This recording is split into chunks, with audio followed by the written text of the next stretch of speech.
All of Clan Nosferatu knows their great architect Zelios as a master planner, mason, and scholar of geomantic power. Though he disappeared beneath New York in the 1990s, he left behind libraries of books, plans, and treatises on the power of location and sacred geometry. Zelios' descendants continue his good work, instructing other vampires on the building of havens, dungeons, prisons, and labyrinths. They can supposedly sense Leylines, and for a price advise princes where to locate havens at these epicenters to ensure both armor and power from the earth and stars.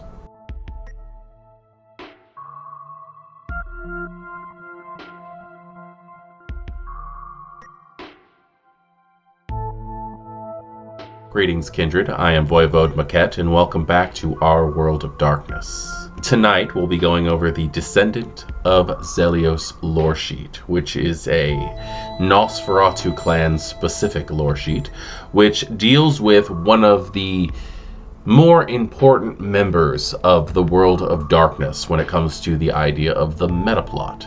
Zelios himself is such an interesting character in the World of Darkness because he's found a way to implant himself into the very lore itself, into the metaplot.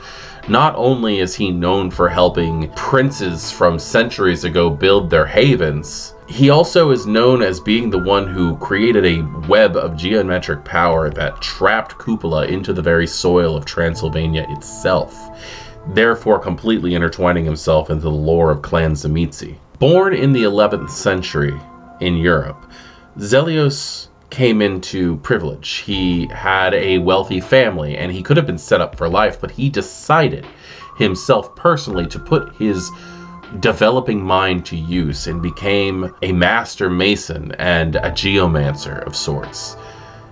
And there is no wonder in my mind why he became so integral to the point where they decided to build a lore sheet off of him.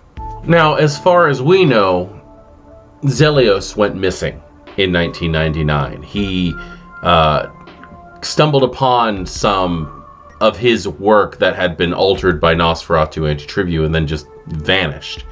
That is until he reemerged in Los Angeles, beneath Griffith Park. That is, if we consider the LA by Night storyline as canon. If he was reawakened by Maximilian Strauss and he is now working directly with the Camarilla, he's always had the allegiance of the Camarilla, but if they have access to the powers that he holds over Leylines, how damned are the Anarchs of Los Angeles? Unfortunately, questions we can't answer, but we can look into the lore sheet. Devoting 1 point into this lore sheet gets you Sanctuary. Your haven is a wonder of modern design, possessing security in the form of secret passages, electronic security, and even a self-destruct button, all while looking stylish and comfortable. Split 2 dots between either or both of the haven merits, postern and security system. But someone somewhere likely has all the details of the setup. That's a very interesting consideration, that you're paying to get these 2 wonderful things added to your haven, but the idea of somebody having access to it other than you, that's a little disturbing, truthfully. I do like the fact that this lore sheet does seem to come with a little bit of back and forth on that, but the idea that you're using this due to the fact that you are a descendant of Zelios makes a lot of sense if other descendants of Zelios can recognize where you've at least received the inspiration.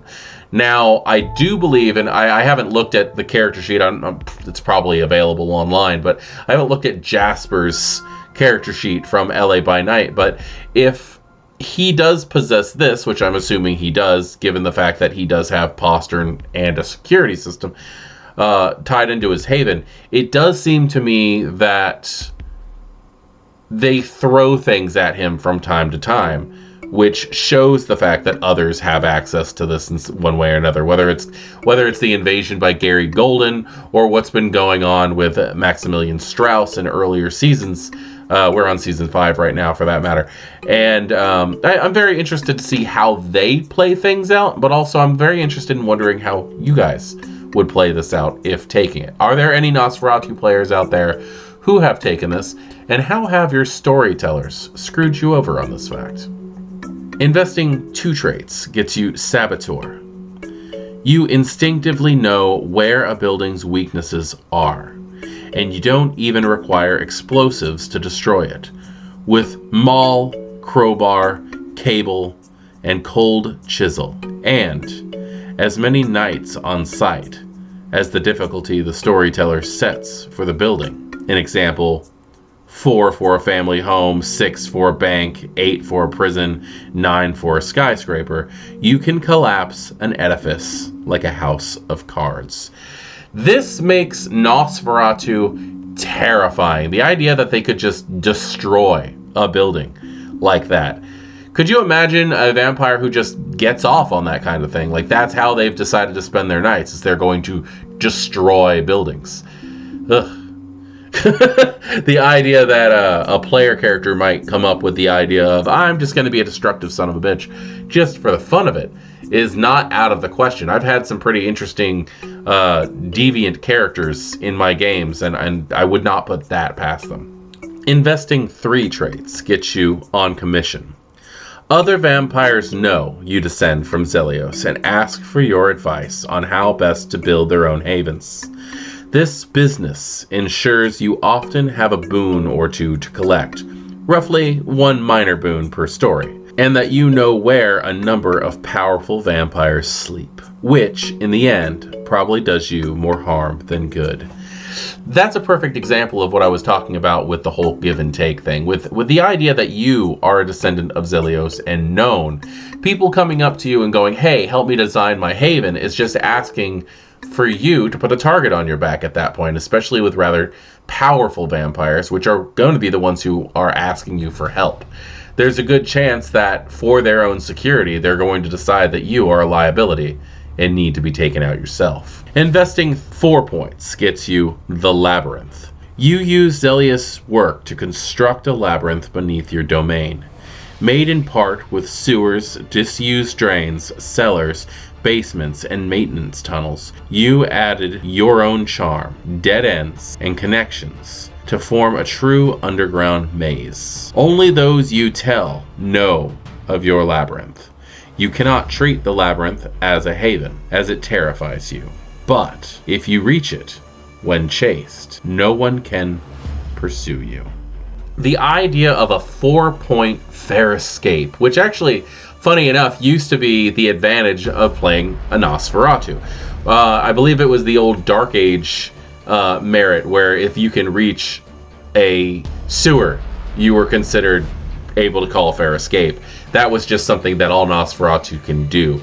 Nowadays, it's more on if you are in an area where you happen to have a connection to your haven due to this underground labyrinth that's expansive and can possibly cover underneath the entire city, you have a way to get out and have no one be able to find you. That is a pretty, it's a pretty valuable merit.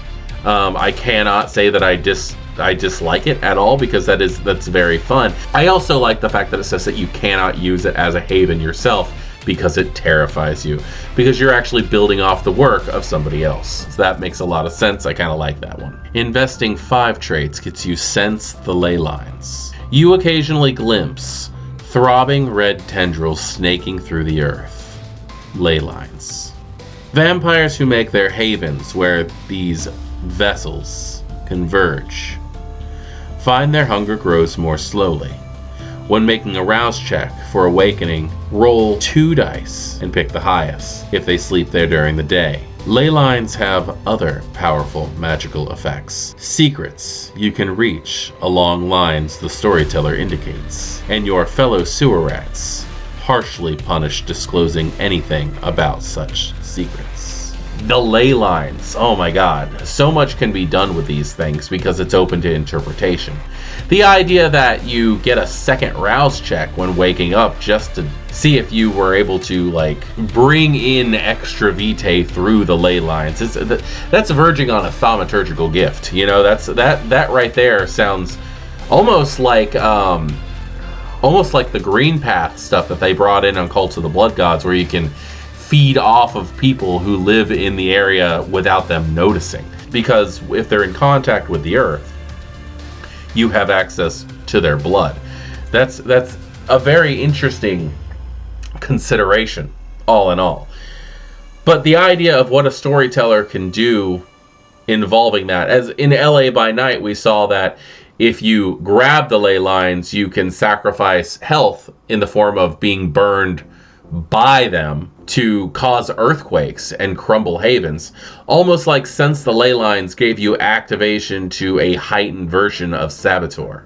This is another one of those things where I'm going to ask you straight out, if there are any Nosferatu players out there, or if there are any storytellers out there who have Nosferatu with Sense the Ley Lines, what has this merit done for your game? What have you done with it?